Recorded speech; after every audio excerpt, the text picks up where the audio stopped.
भागीदारी दस्तक, भारत की आवाज। नमस्कार साथियों। उड़ीसा में बालासोर में जो कल हृदय विदारक परसों जो ट्रेन हादसा हुआ, जिसमें 288 लोग मारे गए, 1100 के लगभग घायल हुए। हमारी संवेदनाएं उन तमाम परिवारों को जिन्होंने अपने प्रियजनों को गंवाया है। साथ ही ओडिशा पुलिस, एनडीआरएफ, ओडीआरएफ और भारतीय सेना को धन्यवाद, जो पीड़ितों की मदद के लिए तत्परता उन्होंने दिखाई।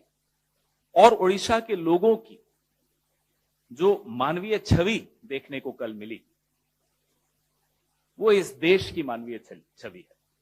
रक्तदान करने कतारों में लोग खड़े थे, नौजवान लोग खड़े थे। इससे यह पता चलता है कि एक राष्ट्र के तौर पर हम लोग कितने सजग, कितने संवेदनशील लोग हैं। लेकिन बड़े अफसोस की बात है कि हमारी सरकार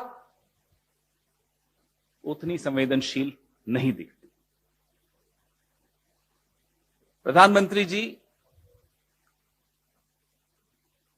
आपके रहते भारत की किस्मत के बारे में तो मैं कुछ नहीं कहूंगा, लेकिन आपकी किस्मत के बारे में दो शब्द जरूर कहूंगा। आपने एक कवच अपने आसपास खड़ा कर दिया। वो कवच आपको सीएजी रिपोर्ट से बचाता है, वो कवच आपको प्राइम टाइम डिबेट से बचाता है, वो कवच आपको किसी भी तरह की पब्लिक स्क्रूटिनी, सार्वजनिक जांच से बचाता है।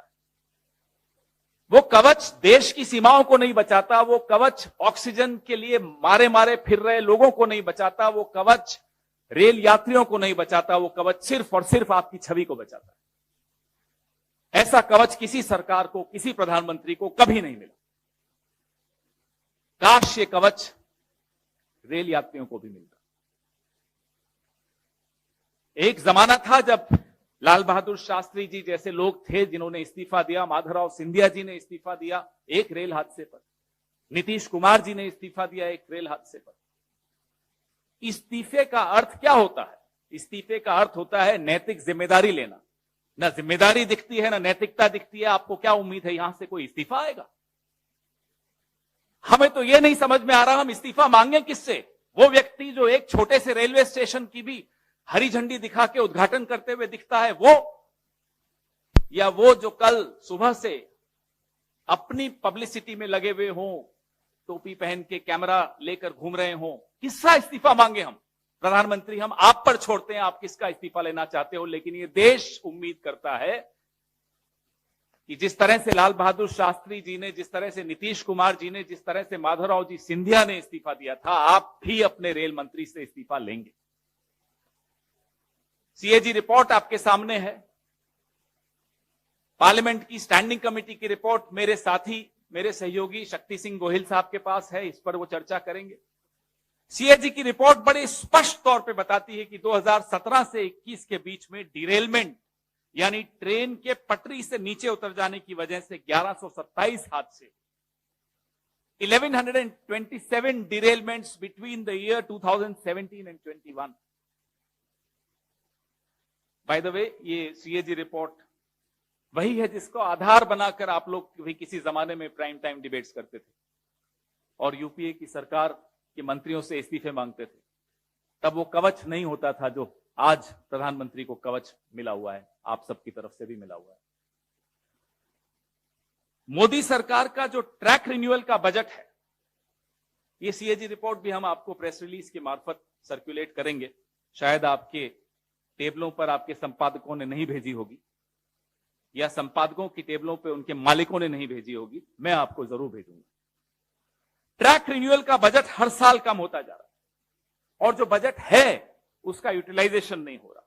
हम हाई स्पीड ट्रेन के खिलाफ नहीं है, लाइए, लेकिन 10-15 चमकती धमकती ट्रेन को दिखाकर आप पूरा इंफ्रास्ट्रक्चर, पूरा ढांचा खोखला करते चले जाएंगे, यह मंजूर नहीं।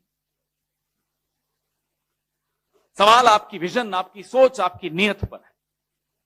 रेल मंत्री के ट्विटर रिप्लाईज अगर आप देखें तो जो आम डब्बे होते हैं, जनरल डब्बे होते हैं, बोगियां होती है, उनकी स्थिति आपने देखी होगी। यही कोरोमंडल एक्सप्रेस का कुछ दिनों पुराना, अगर आप रेल मंत्री की टाइमलाइन पर जाएंगे तो आप देखेंगे वीडियोस, सांस लेने की जगह नहीं होती।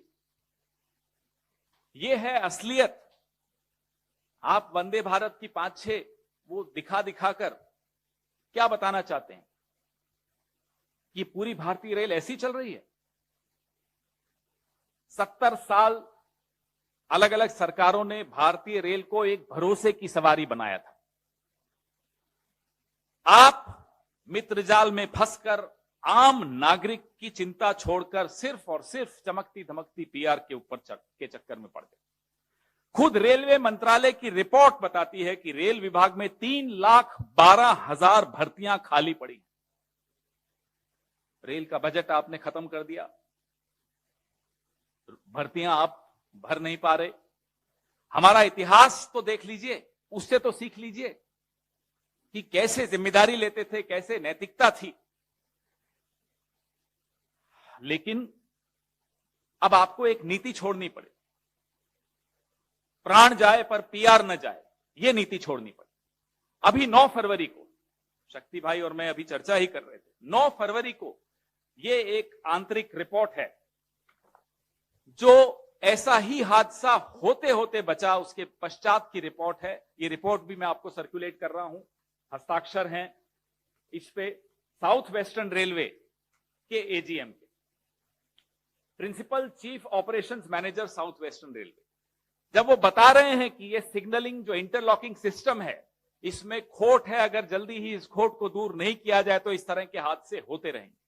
9 फरवरी को ये रिपोर्ट सर्कुलेट हुई रेलवे मिनिस्ट्री में। उसके पश्चात क्या कदम उठाए गए ये भी हम जानना चाहते हैं। इससे पहले कि शक्ति सिंह गोहिल जी स्टैंडिंग कमेटी की रिपोर्ट पे चर्चा करें, हमारे 3 सवाल।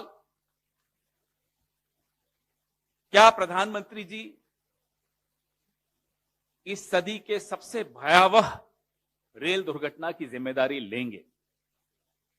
नंबर 2, क्या प्रधानमंत्री जी अपने रेलवे मिनिस्टर श्री अश्विनी वैष्णव का इस्तीफा लेंगे? हमारी यह स्पष्ट मांग है कि रेलवे मिनिस्टर को तुरंत नैतिक जिम्मेदारी लेते हुए इस्तीफा देना चाहिए। सीएजी रिपोर्ट, पार्लियामेंट की स्टैंडिंग कमेटी रिपोर्ट, इन तमाम रिपोर्टों का, और ये 9 फरवरी की जो रिपोर्ट थी साउथ वेस्टर्न रेलवे की, इन सब रिपोर्टों पे जो सवाल उठते हैं, इन सवालों का जवाब प्रधानमंत्री जी की तरफ से कौन देगा? और मैं उम्मीद करता हूं कि सवाल आप उठाएंगे। माफ कीजिएगा, अगर ये कवच प्रधानमंत्री जी के आसपास आप लोगों ने नहीं खड़ा किया होता तो ये सवाल बहुत पहले उठते, सीएजी रिपोर्ट्स के सवाल उठते। इस रिपोर्ट को कहीं ना कहीं छपते हुए हम देखते, इस पे चर्चा और डिबेट्स होती, तो शायद ये 288 लोग अपनी जान नहीं गंवाते। हमारा और आपका काम सरकार को जनता से बचाने का नहीं है, जनता को सरकार से बचाने का। अभी भी समय है, हम सबको ये जिम्मेदारी निभानी पड़ेगी, नहीं तो ये दुर्घटनाएं होती रहेंगी, लोगों की जान जाती रहेगी और यूं ही हम एक दूसरे को ढांढस बनाते रहेंगे। चैनल को बचाना चाहते हो तो सब्सक्राइब करें, लाइक करें और शेयर करें।